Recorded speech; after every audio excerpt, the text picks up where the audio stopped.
Hello दोस्तों, आज की इस वीडियो लेसन में मैं आपको सिखाऊंगा कैन एंड कुड कि इस दोनों में क्या डिफरेंट है और ये हम कौन सी सेंटेंसेस में यूज़ कर सकती है। तो सबसे पहले हम इसकी प्रोनाउंसिएशन सीखेंगे। प्रोनाउंसिएशन मीन्स यानी तलफ़ुज़।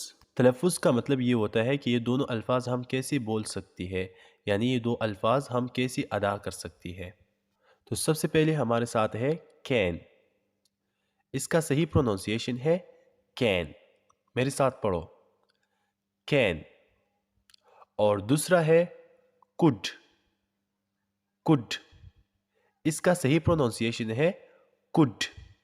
इसमें जो ये एल है, ये एल साइलेंट है, तो इसका सही प्रोनाउंसिएशन है कुड।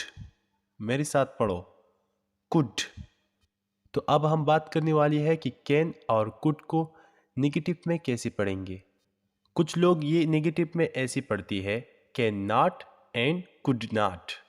ये भी ठीक है, लेकिन ज़्यादातर लोग ये ऐसी पढ़ती है। कैन नॉट हम ऐसी भी पढ़ती है कैंट।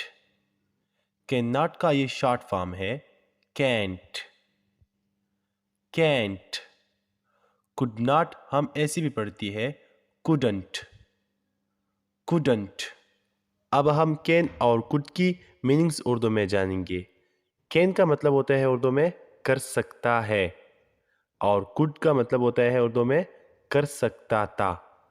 तो इससे ऑलरेडी ये मालूम होता है कि कैन प्रेजेंट टेंस के लिए यूज़ होता है और कुड पास्ट टेंस के लिए यूज़ होता है।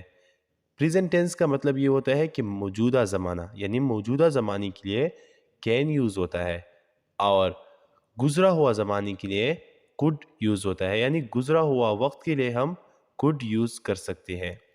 कैन का स्ट्रक्चर हम ऐसे बना सकते हैं, सबसे पहले सब्जेक्ट, फिर इसके बाद कैन, फिर V1। V1 का मतलब होता है कि वर्ब का फर्स्ट फॉर्म लगाएंगे, फिर इसके बाद ऑब्जेक्ट।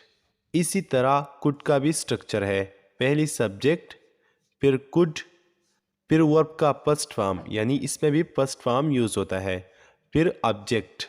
ये था कैन और कुड का स्ट्रक्चर। इस स्ट्रक्चर को आप फार्मूला भी कह सकते हैं और स्ट्रक्चर भी कह सकते हैं, क्योंकि कुछ लोग स्ट्रक्चर कहती है और कुछ लोग फार्मूला कहती है, तो ये दोनों ही ठीक है। अब हम कैन और कुड को सेंटेंसेस में यूज़ करेंगे।